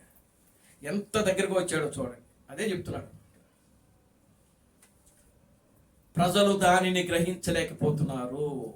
మానవుడు, దేవుడు మానవుడుగా వచ్చాడు అనంటే అది అబద్ధం అనంటే ప్రియులారా, వారు చిలక ప్రశ్నలు, చిలక పాస్టర్లు, చిలక విశ్వాసులు. దేవుని స్తోత్రం కలుగును గాక. హల్లెలూయా. ఆమేన్, హల్లెలూయా. కనుక ఇప్పుడు దేవుడు మానవుడుగా వచ్చినప్పుడు, సృష్టికర్త అయిన దేవుడు ఒక మనిషి రూపంలో వచ్చినప్పుడు, రక్త మాంసములు ధరించినప్పుడు, చూడండి అక్కడ ఒక మాట అంటాడు, అబ్రహాము యొక్క సంతతి అంటున్నాడు ఆయన. చూడండి, ఎవరి సంతతి అంట? చదవండి ఆ మాట. కాబట్టి ఆ పిల్లలు రక్త మాంసములు గలవారైనందున ఆ ప్రకారమే మరణము యొక్క బలము గలవానిని అనగా అపవాదిని మరణము ద్వారా నశింపచేయుటకును జీవిత కాలమంతయు మరణ భయము చేత దాస్యమునకు లోబడిన వారిని విడిపించుటకును ఆయన కూడా రక్త మాంసములలో పాలివాడయను. ఆయన ఎంత మాత్రమును దేవదూతల స్వభావమును ధరించుకొనక అబ్రహాము సంతాన స్వభావమును ధరించుకొని ఉన్నాడు. అది అబ్రహాము యొక్క సంతానం యొక్క అబ్రహాము యొక్క సంతానం స్వభావం అంటే ఏంది? అది అబ్రహాము యొక్క సంతానం యొక్క స్వభావం అంటే ఏంది? ఏంటండి? మనిషి స్వభావం అండి. అబ్రహాం ఎవరు? మనిషే కదా. అంటే అబ్రహాము ఎలా పుట్టాడు? రక్తమాంసంతో పాటు తల్లిదండ్రుల ద్వారా పుట్టాడు ఆయన. అవునా? తల్లిదండ్రుల ద్వారా పుట్టాడు అబ్రహాము. మరి ఇక్కడ క్రీస్తు పౌలు ఏమంటున్నాడు అంటే అబ్రహాము యొక్క సంతతి స్వభావమును ధరించాడు ఆయన. అంటే అబ్రహాము ఎలా ఉన్నాడో, అబ్రహాము ఎలా పుట్టాడో, ఈ లోకానికి వచ్చాడో, అబ్రహాము యొక్క సంతానము, వాళ్ళ యొక్క స్వభావము ఈ లోకములో ఎలా ఉన్నదో దేవుడు కూడా అదే సంతానముగా, అదే స్వభావముగా దిగివచ్చాడు. ఎందుకంటే మనం ఏం చెప్తాం? పౌలు ఆ రోజే బోధించాడు పౌలు. దేవుని స్తోత్రం కలుగును గాక. హల్లెలూయా. కొత్తదేం కాదు ఇది. కొత్తదే ఇది. 2000 సంవత్సరాల క్రితమే పౌలు బోధించాడు. కానీ దానిలో ఉన్నటువంటి సారాంశము, దానిలో ఉన్నటువంటి అర్థమును ఈరోజు క్రైస్తవులు మార్చి బోధిస్తున్నారు. అదే చిలక పలుకులో, తర్ఫీదు చేయబడిన పలుకులో, పరిశుద్ధాత్మ ద్వారా అది బోధించబడింది కాదు. పౌలు పరిశుద్ధాత్మ ద్వారా బోధించబడ్డాడు కనుకనే అదే బోధను సంఘానికి బోధిస్తున్నాడు ఆయన. ఆమేన్, హల్లెలూయా. ఎక్కడ నేర్చుకున్నాడు పౌలు ఈ విషయాలు? ఎవరు నేర్పించారు? గమలీయేలు దగ్గరికి వెళ్ళి నేర్చుకున్నాడా? ఆ దమస్కు మార్గంలో పౌలును ఒక మేఘస్తంభం కలుసుకుంది, అగ్నిస్తంభం కలిసింది. ఎప్పుడైతే మేఘస్తంభం అగ్నిస్తంభం కలుసుకున్నదో, గమలీయేలు దగ్గర ఎప్పుడైతే బాప్తిజం పొందాడో, పౌలు వెంటనే అరేబియా ఎడారిలోకి వెళ్ళిపోయాడు ఆయన 3.5 సంవత్సరములు. ఆమేన్, హల్లెలూయా. ఎన్ని సంవత్సరాలు? 3 సంవత్సరములు అరేబియా ఎడారిలో ఉండి దేవుని వాక్యమును నేర్చుకొని పరిశుద్ధాత్మ ద్వారా బోధింపబడిన వాడై పరదేశికి వెళ్ళి, ఎక్కడికి వెళ్ళాడు పౌలు? పరదేశికి వెళ్ళాడు పౌలు. 6వ పరిమాణంలోకి వెళ్ళాడు పౌలు. దేవుని స్తోత్రం కలుగును గాక. హల్లెలూయా. ఆమేన్, హల్లెలూయా. దేవుని దగ్గర వాక్యము నేర్చుకుని, అందుకే ఆయన అంటాడు, నేను ఎవరి దగ్గరను వాక్యమును నేర్చుకోలేదు, ఏ మనుష్యుడి ద్వారా నేర్చుకోలేదు, నేను దేవుని యొక్క పరిశుద్ధాత్మ ద్వారా అరేబియా ఎడారిలో 3 సంవత్సరములు దేవుని వాక్యమును నేర్చుకుంటుని అని రాస్తున్నాడు వాక్యములో. దేవుని స్తోత్రం కలుగుగా, హల్లెలూయా. మరి ఈరోజు పౌలు ఏం చెప్తున్నాడంటే, మానవుడుగా తల్లిదండ్రుల ద్వారా దేవుడు వస్తున్నాడని చెప్పి ఇక్కడ రాస్తున్నాడు ఆయన. దేవుని స్తోత్రం కలుగుగా, హల్లెలూయా. ఆమేన్, హల్లెలూయా. కనుక ప్రియమైన దేవుని బిడ్డలారా, దేవుడు రక్తమాంసమును ధరిస్తున్నాడు, మానవుడు అవుతున్నాడు ఆయన. దేవుని స్తోత్రం కలుగుగా, హల్లెలూయా. అబ్రహాము యొక్క ఆ సంతానము స్వభావము ధరించి ఇక్కడ దేవుడు మన మధ్యలోకి ఆయన వస్తా ఉన్నాడు ఇక్కడ. దేవుని స్తోత్రం కలుగుగా, హల్లెలూయా. ప్రియమైన దేవుని బిడ్డలారా చూడండి, కనుక ఇప్పుడు క్రీస్తు బ్రహ్మము దేవుడని చెప్పినప్పుడు ఈనాడు క్రైస్తవులు ఏమంటున్నారు, సార్ అది నమ్మద్దు, అది చితుకు కొట్టబడిన సర్పములో క్రీస్తు బ్రహ్మం ఈ విధంగా బోధించాడు. దేవుని స్తోత్రం కలుగుగా, హల్లెలూయా. ఏమని బోధించాడు? చితక కొట్టబడిన సర్పములో ఆయన చెప్పింది ఏంటంటే, అది సర్పము చేస్తున్న పని, అపవాది చేస్తున్న పని. ఎవరు చేస్తున్నారంట పని? అపవాది. ఆమేన్, హల్లెలూయా. మరి యేసుక్రీస్తు కూడా భూమి మీద ఉన్నప్పుడు మరి శిష్యుల కంటే కూడా ముందుగా ఎవరు ఆయన క్రీస్తు అని బోధించారో తెలుసా? అపవాదే. దేవుని స్తోత్రం కలుగుగా, హల్లెలూయా. ఎవరు బోధించారు? అపవాది. చూడండి, మార్కు సువార్త ఒకసారి మనం చూద్దాం. మార్కు సువార్త 1వ అధ్యాయం 24వ వచనం చూడండి.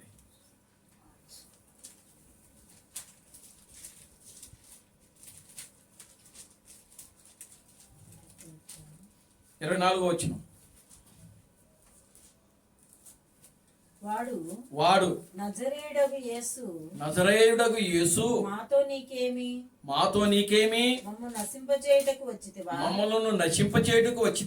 నీవెవరువో నాకు తెలియను. దేవుని పరిశుద్ధుడవు. దేవుని స్తోత్రం చెప్పండి, హల్లెలూయా. ఎవరు మాట్లాడుతున్నారు తెలుసు? ఇక్కడ ఒక దెయ్యం మాట్లాడుతా ఉంది, అపవాది మాట్లాడుతా ఉంది ఒక వ్యక్తిలో ఉండి. దేవుని స్తోత్రం చెప్పండి, హల్లెలూయా. నీవు దేవుని పరిశుద్ధుడివి, నీవెవరో నాకు తెలుసు. ఆమేన్, హల్లెలూయా. ఇప్పుడు అపవాది ఎవరి గురించి చెప్తుంది? యేసుని గురించి బోధిస్తుంది. నీవు దేవుని పరిశుద్ధుడవు, నువ్వు దావీదు కుమారుడివి, మాతో నీకేం పని? ఓ నజరేయుడైన యేసు, మాతో నీకేం పని? నీవు దేవుని పరిశుద్ధుడవు, నీవెవరో నాకు తెలుసు. ఆమేన్, హల్లెలూయా. కింద చదవండి. అందుకు యేసు ఊరకుండము, వానిని విడిచి పొమ్ము. అపవిత్రాత్మ వానిని వెలవెలలాడించి. చాలండి. దేవునికి స్తోత్రం కలుగుగా, హల్లెలూయా. ఊరకుండము. ప్రభువు ఏమంటున్నాడు తెలుసు అపవాదితో? ఏ సాతానా ఆగో, ఊరుకుండమో. గద్దించాడు దాన్ని, దెబ్బకు నోరు మూసింది అంతే. అంటే ఆయన క్రీస్తు అని బోధించే సమయము రాకముందే సాతాను గ్రహించింది, అపవాది గ్రహించింది ముందు. దేవుని స్తోత్రం చెప్పండి, హల్లెలూయా. ముందు ఆయన క్రీస్తు అని, ఆయన పరిశుద్ధుడని, దావీదు కుమారుడని, దేవుని సంతానమని, ఆయన క్రీస్తు అని ఎవరు చెప్తున్నారు ఇక్కడ? సాతాను, అపవాది. కానీ ప్రభు ఏమంటున్నాడంటే గద్దిస్తున్నాడు, ఊరుకోవడమో. దేవునికి స్తోత్రం కలుగుగా, హల్లెలూయా. 3వ అధ్యాయం 11వ వచనం. అపవిత్రాత్మలు పట్టినవారు ఆయనను చూడగానే ఆయన ఎదుట సాగిలపడి నీవు దేవుని కుమారుడు అని చెప్పుచు కేకలు వేసిరి. చదవండి కింద. తన్ను ప్రసిద్ధి చేయవద్దని ఆయన వారికి ఖండితముగా దేవుడు అన్నాడు. ఇక్కడ అనేక దురాత్మలు పట్టిన వాళ్ళు ఉన్నారు. ఇక్కడ చాలా దెయ్యాలు పట్టిన వాళ్ళు ఉన్నారు. అక్కడ దేవునికి స్తోత్రం చెప్పండి. హల్లెలూయా. ఈ యేసు ఆ సముద్రం, అది ఏ సముద్రం అంటే 3వ అధ్యాయంలో తిబేరే సముద్రం అనుకుంటా. మొదటి చూడండి, మార్కు సువార్త 3వ అధ్యాయము. దేవుడు నామమునకి మహిమ కలుగును గాక. హల్లెలూయా. ఏ సముద్రం అండి అది?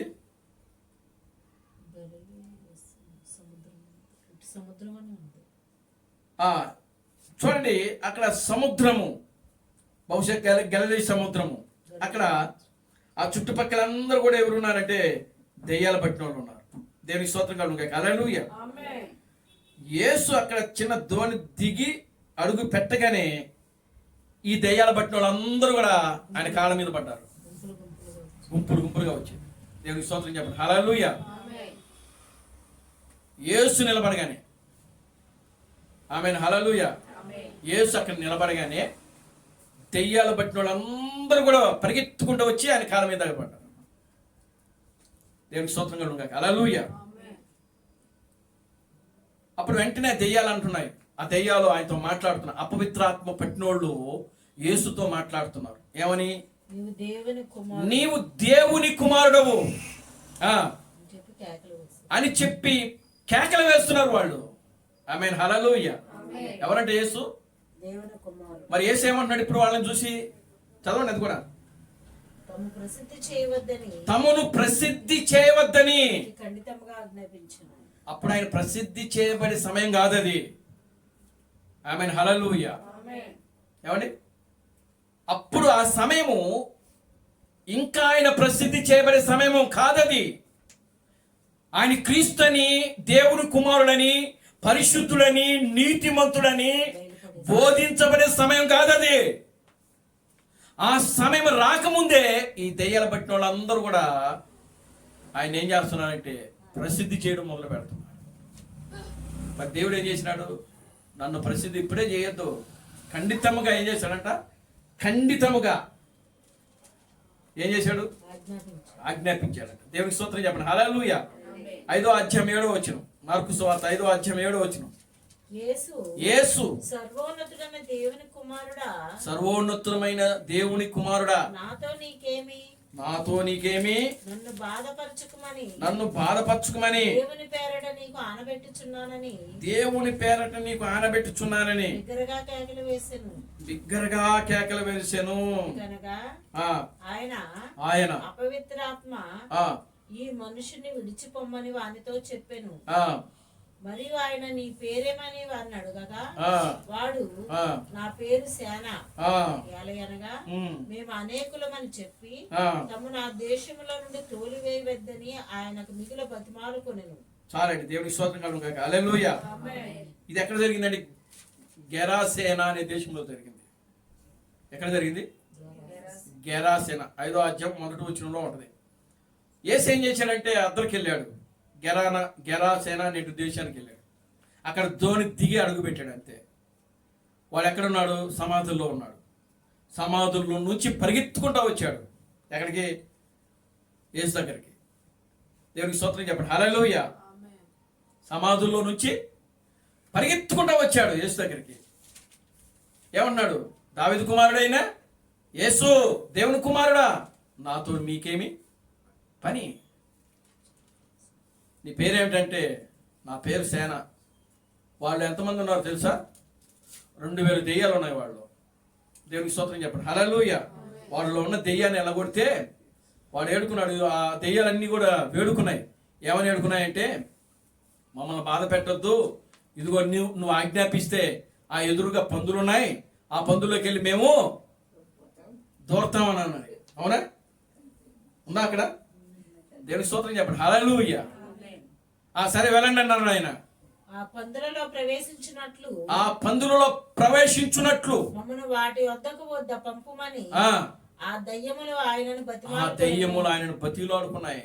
దేవుని స్తోత్రం చెప్పండి. హల్లెలూయా. కనుక దేవుడు వాటికి సెలవీయగా అపవిత్రాత్మలు వానిని విడిచి పందులలో ప్రవేశించెను. చాలండి. అప్పుడు వారిలో ఉన్న సేన దయ్యాలు ఎన్నైతే ఉన్నాయో ఆ దయ్యాలన్నీ కూడా పందులోకి వెళ్ళిపోయినాయి. ఆ పందులన్నీ కూడా గిలగిలగిల కొట్టుకుంటూ అరుస్తూ కేకలు వేస్తూ సముద్రంలో పడి చచ్చిపోయినాయి. ఆ సముద్రపు అలకి చచ్చిపోయిన పందులన్నీ మళ్ళీ ఒడ్డుకొచ్చేసినాయి. అవన్నీ లెక్క పెడితే ఎన్ని పందులు వచ్చాయి తెలుసా? 2000 పందులు. అంటే వాళ్ళు ఆ దెయ్యాల్లో ఎన్ని దెయ్యాలు ఉన్నాయి వాళ్ళు? ఎవరికి స్తోత్రం చెప్పండి. హల్లెలూయా. చూడండి, ఆ 2000 దెయ్యాలు యేసుకు మొక్కి ఏమంటున్నాయి తెలుసా? నువ్వు దేవుని పరిశుద్ధుడివి. దేవునికి స్తోత్రం కలుగుగాక. హల్లెలూయా. కనుక సమయము రాకముందుపే, అంటే తాను క్రీస్తునని ఆయనకి తెలుసు, ఆయన దేవుని కుమారుడని ఆయనకి తెలుసు, ఆయనే దేవుడని ఆయనకి తెలుసు. అయితే ఆ సమయము రాకముందే ముందుగానే దయ్యముడు ఇక్కడ గ్రహించి, దురాత్మ గ్రహించి ఆ దయ్యాలు ఆయన గురించి బోధించడం ప్రారంభించాయి. ఎప్పుడైతే అవి ప్రారంభించాయో యేసు వాటన్నిటిని ఏం చేసుకుంటా వచ్చాడంటే ఖండితముగా గద్దిస్తూ వచ్చాడు ఆయన. ఆమేన్. హల్లెలూయా. చూడండి మత్తయి సువార్త 16వ అధ్యాయం ఒకసారి 20వ వచనం. మత్తయి సువార్త 16వ అధ్యాయం 20వ వచనం.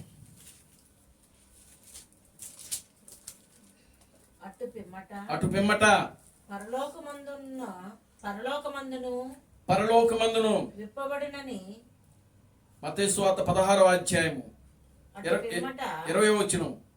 అటు పిమ్మట తాను క్రీస్తు అని, అటు పిమ్మట తాను క్రీస్తునని ఎవనితోను చెప్పవద్దని ఆయన తన శిష్యులకు ఖండితముగా ఆజ్ఞాపించెను. దేవునికి స్తోత్రం కలుగుగాక. హల్లెలూయా. ఏమండి, అంటే అప్పటికి ఇంకా ఆయన క్రీస్తుగా ప్రకటించబడటానికి వీలు. అంటే ఎప్పుడు ప్రకటించబడాలి అని అంటే ఈయన చనిపోవాలి, సమాధి చేయబడాలి, తిరిగి 3వ దినాన లేవాలి, 40 రోజులు వాళ్ళ మధ్యలో జీవించాలి, వీళ్ళు పరిశుద్ధాత్మను పొందాలి. ముఖ్యం అది. వీళ్ళు ఎవరి దగ్గర నేర్చుకోవాలి? ఈ 12 మంది శిష్యులు ఉన్నారే, ఈ 12 మంది శిష్యులు ఎవరి చేత బోధించబడాలి? వీళ్ళు ఎవరి దగ్గర నేర్చుకోవాలి అని అంటే వీళ్ళు పెంతుకోస్తు మళ్ళా ఆ మేడగదిలోకి వెళ్ళి పరిశుద్ధాత్మను వీళ్ళు ఏం చేయాలంటే పొందుకోవాలి. పరిశుద్ధాత్మ ద్వారా వీళ్ళు బోధించబడాలి. పరిశుద్ధాత్మ దగ్గర వీళ్ళు నేర్చుకోవాలి. వాళ్ళు ఏదైతే నేర్చుకుంటున్నారో ఆ నేర్చుకున్నది వచ్చి ప్రజల్లో బోధించాలి. అది దేవునికి స్తోత్రం కలుగుగాక. హల్లెలూయా. అవన్నీ జరగక ముందే ఇక్కడ అపవాది ఏం చేస్తుందిరా అంటే నువ్వు దేవుని కుమారుడివి, నువ్వే దేవుడివి. దేవునికి స్తోత్రం కలుగుగాక. హల్లెలూయా. ఆమేన్. హల్లెలూయా. ఇప్పుడు ఇంకో విషయం చెప్తూ చూడండి ఇక్కడే. ఇప్పుడు అది సమయం రాకముందే అపవాది ఏం చేస్తూ వచ్చింది? నువ్వే దేవుడివి, నువ్వే దేవుని కుమారుడివి, నీవే దేవుని పరిశుద్ధుడు అని బోధించుకుంటూ కేకలు వేస్తూ వచ్చింది అపవాది. అవునా? దేవునికి స్తోత్రం చెప్పండి. హల్లెలూయా. ఎప్పుడైతే చనిపోయి సమాధి చేయబడి తిరిగి 3వ దినాన లేచి 40 రోజులు భూమి మీద ఉండి, ఏమండి, వీళ్ళు వెళ్ళి యెరూషలేము మేడగదిలోకి వెళ్ళి కనిపెట్టుకొని పరిశుద్ధాత్మకు కోసం కనిపెట్టుకుని ప్రార్థన చేస్తే పరిశుద్ధాత్మ వాళ్ళకి మీదకి అగ్ని నాలుకలుగా వచ్చింది, విభాగింపబడింది. వాళ్ళు పరిశుద్ధాత్మను పొందారు. వాళ్ళు పరిశుద్ధాత్మను పొంది ఎప్పుడైతే యెరూషలేములోకి వచ్చి మీరు సిలువ వేసిన యేసే క్రీస్తు అయి ఉన్నారని బోధించడం ప్రారంభించారో అప్పుడు ఈ అపవాది వెళ్ళి ఎవరిలో దొరికిందో తెలుసా? శాస్త్రులు, పరిశీలు, సద్దుల కైలోకి వెళ్ళి దేవునికి స్తోత్రం చెప్పండి. హల్లెలూయా. ఎవరైతే యేసే క్రీస్తు అని బోధిస్తున్నారో వాళ్ళని వీళ్ళు శ్రమ పట్టడం జరుగుతూ వచ్చింది. చూసారా? ఆమేన్ హల్లెలూయా. క్రీస్తు అని బోధించడానికి సమయం రాకముందేమో అపవాది క్రీస్తు అని బోధించింది. ఎప్పుడైతే సమయం వచ్చిందో ఈయనే దేవుని కుమారుడు, ఈయనే క్రీస్తు, ఈయనే దావీదు కుమారుడు ఎప్పుడైతే సమయం వచ్చిందో ఆ సమయంలో ఏం చేస్తున్నారంటే బోధించే వాళ్ళకి అడ్డుపడతా ఉంది. చూసారా? ఇప్పుడు చూడండి, క్రీస్తు బ్రహ్మము తన వర్తమానాల్లో ఆయన ఏం చెప్పినాడు? ఆయన అంటే, ఇదిగో నన్ను క్రీస్తు అని మీరు దయచేసి చెప్పొద్దు, నేను క్రీస్తుని కాను. దేవుని స్తోత్రం కలుగుగాక. హల్లెలూయా. అది అపవాది చేస్తున్న పని. నిజమే. దేవుని స్తోత్రం కలుగుగాక. హల్లెలూయా. క్రీస్తు అని బోధించుటకు సమయం రాక ముందే ఇక్కడ తన సహోదరులలో, ఎవరి సహోదరులలో? క్రీస్తు బ్రహ్మము ఎవరినైతే ఎక్కువగా ప్రేమించాడో ఆ ప్రేమించే సహోదరులలో అపవాది దూరి ఆయనే క్రీస్తు అని బోధించడం మొదలుపెట్టారు. అందుకు ఆయన ఏం చేసినాడంటే, అది అపవాది చేస్తున్న పని, అది దురాత్మ చేస్తున్న పని, మీరు ఆ మాటలు నమ్మద్దు, అది దెయ్యము, దురాత్మ. దేవునికి స్తోత్రం కలుగుగాక. హల్లెలూయా. కానీ దానికి సమయం ఉంది. ఆయన క్రీస్తు అని బోధించుటకు ఒక సమయం ఉన్నది. ఆ సమయంలో అది రావలసి ఉన్నది. యెహోవా ఇలాగు సెలవిచ్చుచున్నాడు, వాడితో రావాలి. ఆమేన్ హల్లెలూయా. ఆమేన్ హల్లెలూయా. అది ఎలా రావాలండి? యెహోవా ఇలాగు సెలవిచ్చుచున్నాడు అని వాడితో రావాలి, ఆ వ్యక్తితో రావాలి. అది కనుక ఇప్పుడు చూడండి, ఇప్పుడు క్రీస్తు థామసు యెహోవా ఇలాగు సెలవిచ్చుచున్న వాడితో వచ్చాడు ఆయన. ఆమేన్ హల్లెలూయా. యెహోవా ఇలాగు సెలవిచ్చుచున్న వాడితో వచ్చాడు, ఇక ఆలస్యం ఉండదు కానీ అని బోధించాడు. క్రైస్తవ ప్రపంచానికి రెండవ రాకడ జరిగింది. మీరు ఎదురు చూస్తున్నటువంటి ఆ యేసు క్రీస్తు తన శరీరాన్ని, తన పేరును మార్చుకొని క్రీస్తు బ్రహ్మముగా ఈ లోకానికి వచ్చాడు అని బోధించాడు ఆయన. దేవునికి స్తోత్రం కలుగుగాక. హల్లెలూయా. 1983 నుంచి వర్తమానం బోధిస్తున్నప్పుడు దేవునికి స్తోత్రం కలుగుగాక. హల్లెలూయా. క్రీస్తు బ్రహ్మము ఈ లోకంలో జీవించినప్పుడు తన సహోదరుల దూరి ఈయనే క్రీస్తుని బోధిస్తా వచ్చింది అపవాది. ఇప్పుడు ఆయన ఎప్పుడైతే చనిపోయి సమాధి చేయబడి తిరిగి 3వ దినాన్ని లేచి ఆ యొక్క ఆత్మ క్రీస్తు థామసులోకి వచ్చి మరలా క్రీస్తు బ్రహ్మమే దేవుడని బోధించడం మొదలుపెట్టినాడో అప్పుడు మరలా ఎక్కడ తిరిగిందంటే సంఘములోకి తిరిగింది. చూసారా? దేవునికి స్తోత్రం కలుగుగాక. హల్లెలూయా. ఏ సంఘంలోకి దూరింది? ఏ సంఘంలోకి దూరిందంటే పక్షిరాజు వర్తమానాలు పట్టుకున్నారు. చూసారా? End time message. ఈ క్రీస్తు థామసు యొక్క వర్తమానానికి శత్రువులు ఎవరో తెలుసా? పక్షిరాజు పుస్తకాలు పట్టుకున్న వాళ్ళే. దేవుని స్తోత్రం కలుగుగాక. హల్లెలూయా. ఎక్కడో కాదు, తీర్పు దేవుని ఇంటి దగ్గర నుండే ప్రారంభమని వాక్యంలో రాయబడింది. ఆమేన్ హల్లెలూయా. ఎక్కడి నుంచి బయలుదేరాలి? తీర్పు అనేది ఎక్కడి నుంచి రావాలి? దేవుని ఇంటిలో నుండే, దేవుని గృహములో. దేవుని ఇల్లు, దేవుని గృహం అంటే ఏంటి? సంఘము. ఆమేన్ హల్లెలూయా. ఏమండి? దేవుని ఇల్లు అంటే ఏమిటి? సంఘము. కనుక ఇప్పుడు సంఘములో నుంచే తీర్పు మొదలైంది. ఇప్పుడు అంటే మెసేజ్ వాళ్ళు ఏమంటున్నారు? ప్రణాం గారు క్రీస్తు. దేవుని స్తోత్రం కలుగుగాక. హల్లెలూయా. ఆయన నేను పాపని ఏం చెప్పాడు? పాపే మన మనిషి. అయినా తల్లిదండ్రులకు పుట్టినోడు పాపులు కాక నీతిమంతులు అవుతారా? దేవుని స్తోత్రం కలుగుగాక. హల్లెలూయా. కానీ పాపి అయిన మనుషుడు ఎలా నీతిమంతుడుగా తీర్చబడ్డాడో అనేది మనకు కావాలి. ఒకవేళ బ్రహ్మం గారు పాపి అని చెప్పుకుంటే దేవుని స్తోత్రం కలుగుగాక. హల్లెలూయా. అంతకంటే పాపులు మనం. ఆమేన్ హల్లెలూయా. ప్రపంచాన్ని 7 సార్లు తిరిగాడండి క్రీస్తు బ్రహ్మము. కుంటోళ్ళకి కాళ్ళు ఇచ్చాడండి, గుడ్డోళ్ళకి చూపించాడండి, కుష్ఠరోగుల్ని స్వస్థపరిచాడండి, చనిపోయిన వారిని లేపి నడిపించాడండి. ప్రపంచాన్ని 7 సార్లు తిరిగి ఇన్ని కార్యాలు చేసిన వ్యక్తి ఆయన ఏం చెప్పుకుంటున్నాడో తెలుసా? నేను ఒక పాపిని. దాంట్లోనే ఉంది అర్థం. దేవుని స్తోత్రం కలుగుగా. హల్లెలూయా, ఆమేన్, హల్లెలూయా. నేను ఒక పాపిని, కానీ దేవుని ద్వారా నేను పరిశుద్ధుడిగా తీర్చబడ్డాను. ఆమేన్, హల్లెలూయా. మానవుడు ఏదేనులో ఏదైతే కోల్పోయాడో ఆ స్థానములోనికి మొట్టమొదటిగా తీసుకుని రాబడిన వ్యక్తియే ప్రభువైన క్రీస్తు బ్రహ్మం. ఆమేన్, హల్లెలూయా. మానవుడు కోల్పోయింది ఏదేనులో ఏం కోల్పోయాడు? దైవత్వమును, క్రీస్తును, దేవుని యొక్క శక్తి సామర్థ్యమును కోల్పోయాడు మానవుడు. ఆ శక్తి సామర్థ్యాన్ని మొట్టమొదటి మానవుడిగా పొందిన వ్యక్తియే సంఘములో క్రీస్తు బ్రహ్మము. ఆమేన్, హల్లెలూయా. అదే అక్కడ అన్నాడు, తన సహోదరులలో, రోమిలికి రాసిన పత్రిక 8వ అధ్యాయము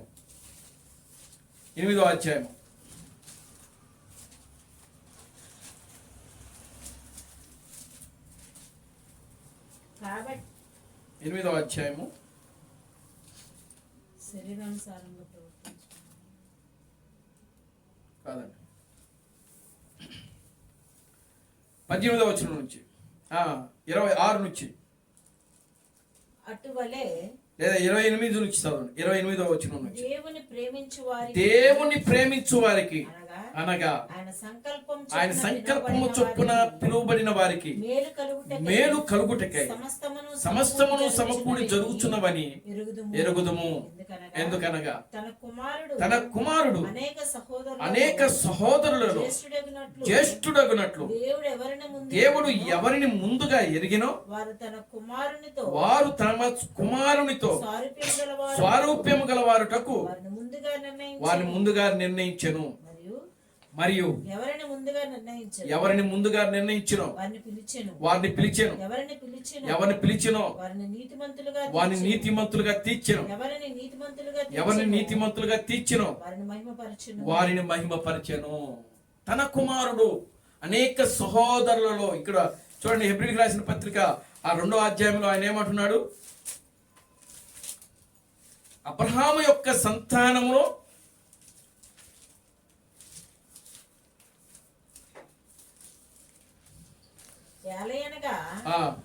ఆయన ఎంత మాత్రమును దేవదూతల స్వభావమును ధరించుకొనక అబ్రహాము సంతాన స్వభావమును ధరించుకొని ఉన్నాడు. అబ్రహాము యొక్క సంతానం స్వభావం ధరించుకుని ఉన్నాడు. చదవండి కింద.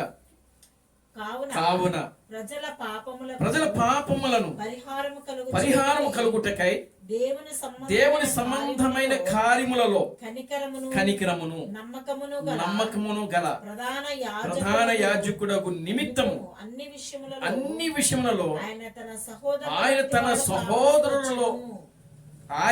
సహోదరుల వంటి వాడు కావలసి వచ్చెను. తన సహోదరులు ఏమండి? ఎవరు వంటి వాడు అయ్యాడంటే ఆయన తన సహోదరులలో ఆయన జ్యేష్ఠుడిగా కావాల్సి వచ్చింది. తన సహోదరులు వంటి వాడు కావాల్సి వచ్చింది. ఆమేన్, హల్లెలూయా. దేవుడు మానవుడిగా వచ్చాడు. దేవుడి స్తోత్రం కలుగుగా. హల్లెలూయా. మనిషే ఒక దేవుడు అండి.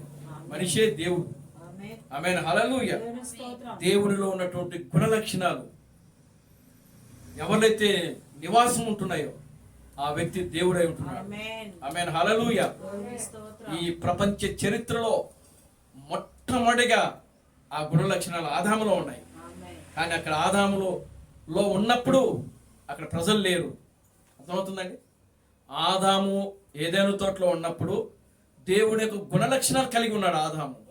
కానీ అక్కడ ప్రజలు లేరు. అప్పుడు అపవాది ఏం చేసింది అని అంటే, ప్రియులారా, ఆదాము ఉన్నటువంటి స్థితిని కోల్పోయేటట్టు చేసింది. దేవుని స్తోత్రం కలుగుగా. హల్లెలూయా. కనుక ఇప్పుడు 2000 సంవత్సరాల క్రితము దేవుడు మానవుడిగా వచ్చాడు. ఎందుకో తెలుసా? మానవుని దేవుని చేయుటకు. ఆమేన్, హల్లెలూయా. ఎందుకు వచ్చాడండి? ఆ గుణ లక్షణాలన్నీ, ఇప్పుడు ఆదాములో ఉన్న గుణ లక్షణాలన్నీ మళ్ళీ తిరిగి ఎక్కడికి వెళ్ళిపోయినాయి? ఎవరి ద్వారా అయితే వచ్చినాయో మళ్ళీ ఆయన దగ్గరికి వెళ్ళిపోయినాయి. దేవుని స్తోత్రం కలుగును గాక. హల్లెలూయా. కనుక ఇప్పుడు మరలా అదే గుణ లక్షణాలతో ఆదాములాగే మరలా దిగొచ్చాడు ఆయన. ఆమేన్. ఆమెన్. హల్లెలూయా. ఆమేన్. ఏదెనులో ఎట్లాగైతే వచ్చాడో, ఏదెనులో ఆదాము ఎలా వచ్చాడు? తల్లిదండ్రుల ద్వారా వచ్చాడా? కలుగును గాక అంటే కలిగాడండి ఆదాము. ఆమేన్. ఆమెన్. హల్లెలూయా. ఆమేన్. దేవుడే ఒక మట్టి బొమ్మను తయారు చేసి ఆ బొమ్మలోకి తన యొక్క ఆత్మను, అంటే ఆదాము యొక్క ఆత్మను తీసుకెళ్లి దాంట్లో పెట్టాడు. అప్పుడు నరుడు జీవింపచే ఆత్మగా మారిన వాక్యంలో రాయబడింది. ఆమెన్. హల్లెలూయా. ఆమేన్. కనుక అప్పుడు ఆదాములో ఉన్న ఈ గుణలక్షణాలన్నీ, అప్పుడు ఆదాములో ఉన్న గుణలక్షణం ఒకటే బయటపడింది. ఏంటో తెలుసా? ప్రేమ.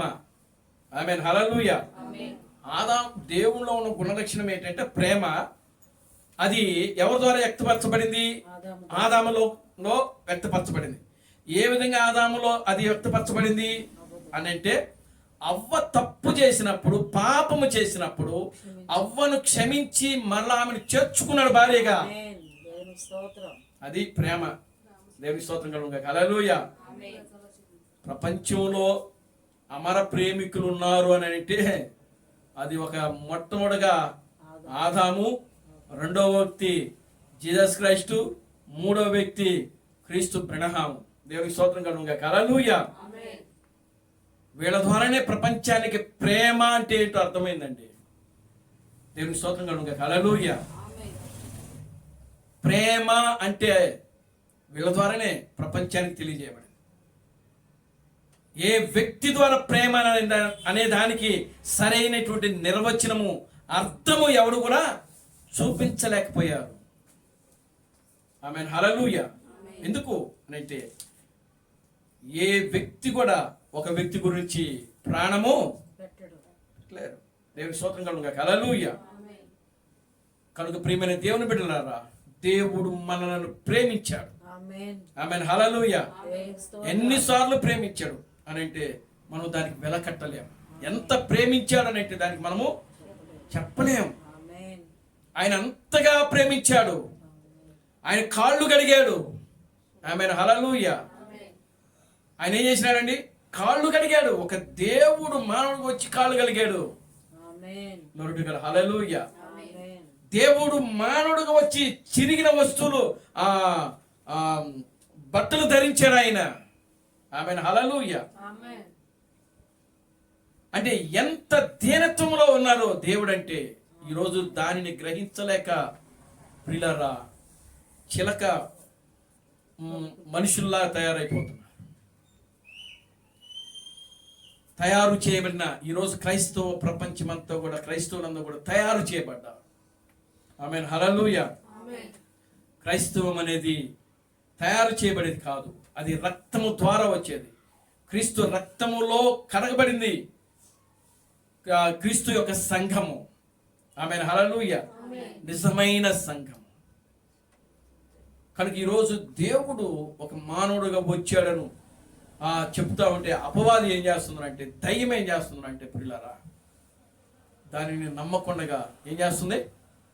లేఖనాలను పరిశీలించకుండా ఇకలోక సంబంధమైన దేవత వారికి ఏం చేస్తుందంటే గుడ్డితనం కలుగజేస్తూ వారు ఆ గుడ్డితనంలోనే ప్రియులారా నడుస్తూ ఉన్నారు.